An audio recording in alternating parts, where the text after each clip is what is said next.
As a parent, it's sometimes hard to know what to expect your child to be able to do by what age. Whilst the window for most developmental milestones is wide, I think it's important that parents have a basic understanding of what to expect and roughly when. That way, you can best support your child to move through the milestones. Creating opportunities for your child to practice each milestone will foster their growth. Most of a child's physical growth happens in the first 3 years of their life, so often for parents that's a really busy time, with other children, feeding, nappies, work commitments. This video is designed to give you an overview of what to expect and a rough indication of when to expect it. We'll also discuss how to create an environment that's supportive of your child's needs, a space that gives your child opportunities to learn and explore at their own pace, and some tips and tricks to encourage them along the way. When you give them the right environment, they'll consistently amaze you. Our sensory system develops first. This includes our movement systems. These become our body's foundation for all other learning and development. If we get these right, we're more likely to see their language, communication, social and emotional areas flourish as well. From birth. When babies are born, it's important that they're slept on their back. So babies generally spend around 16 hours a day sleeping. During their waking time, it's really important that they get opportunities to see the world from other positions. The most important of these is tummy time and sitting upright. Let's talk about tummy time. Tummy time can begin from birth.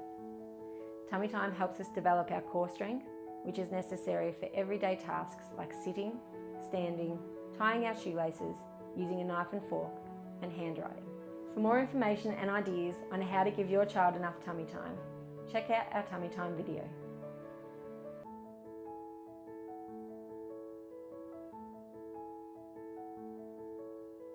Rolling. Around 12 to 20 weeks, your child will start to roll. Now often they roll from their belly to their back, but sometimes babies will get it backwards and roll from their back to their belly, and that's okay too. Generally, placing your bub on their tummy for extended periods of time is enough to encourage them to roll on their back, because they find it so uncomfortable on their tummy that they're looking for a way out. So when your child starts to get grumpy on their tummy, it's okay to let them persevere for a little while longer, as this might be the catalyst for them to roll onto their back. In regards to rolling the other way, infants often need a motivator, something that they want that is just out of reach. Some ways to encourage rolling include: place toys in the infant's vision but just out of reach. When playing with your bub on the floor, lay inside their line of vision and gradually move out of their line of vision, so just above their head so they have to turn to see you. Be sure to talk and sing to them during this time to maintain their interest.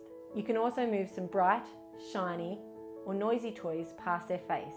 Watch them track the toys across the room and slowly move the toy out of sight.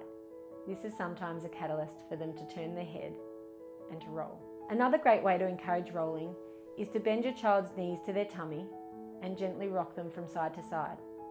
A child with strong core strength will be able to hold their knees to their tummy, and this will help create the momentum they need to roll over.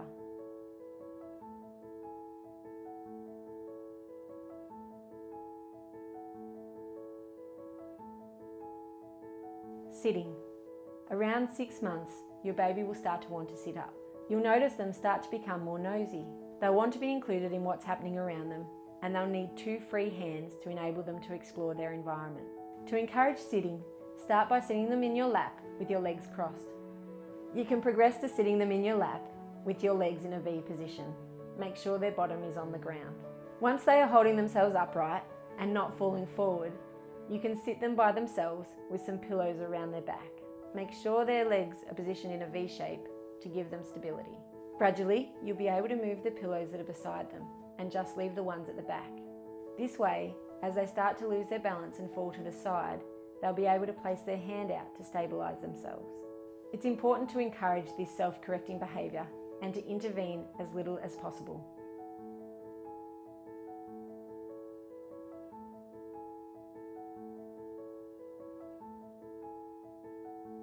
Crawling.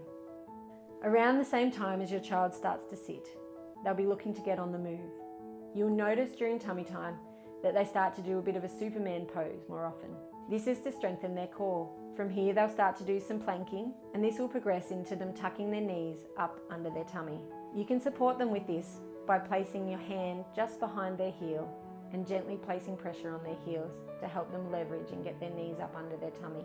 It's really important during this time that you let them persevere with tasks and don't intervene too early.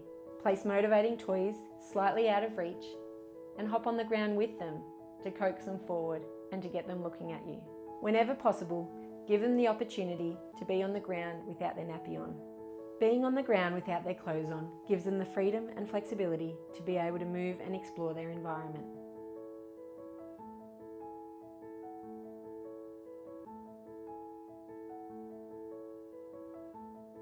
Self-feeding. From 6 months onwards, your child will start eating. When you feel comfortable, start creating an opportunity for your child to feed themselves. At this age, everything goes in their mouth. Placing soft foods on their tray table or finger foods in their hands will encourage self-feeding.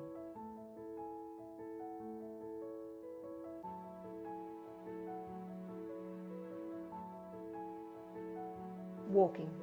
From 7 months onwards, your child may start to show an interest in walking, pulling themselves up on furniture and objects in your living room. During this time, make sure you have objects around like a clothes basket or other things that are safe for them to pull themselves up on. Once your child starts walking, you're going to see them quickly start to progress through the stages. They'll move from walking on flat surfaces to negotiating uneven surfaces, climbing upstairs, and they'll be climbing whenever they can. Giving your child lots of opportunities to practice moving in different ways, going up and down stairs, across uneven surfaces, is going to increase their motor skills and their coordination.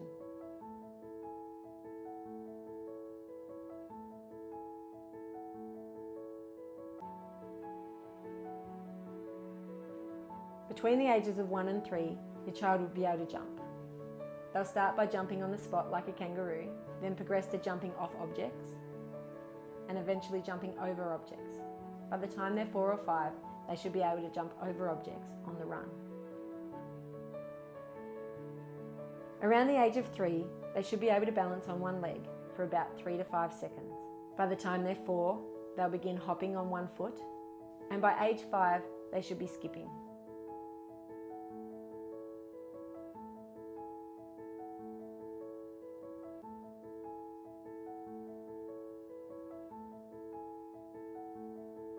Giving your child plenty of opportunity to practice these skills by being outside and going to the park will help them move through each of these levels. If they're enjoying jumping, encouraging them to practice is great.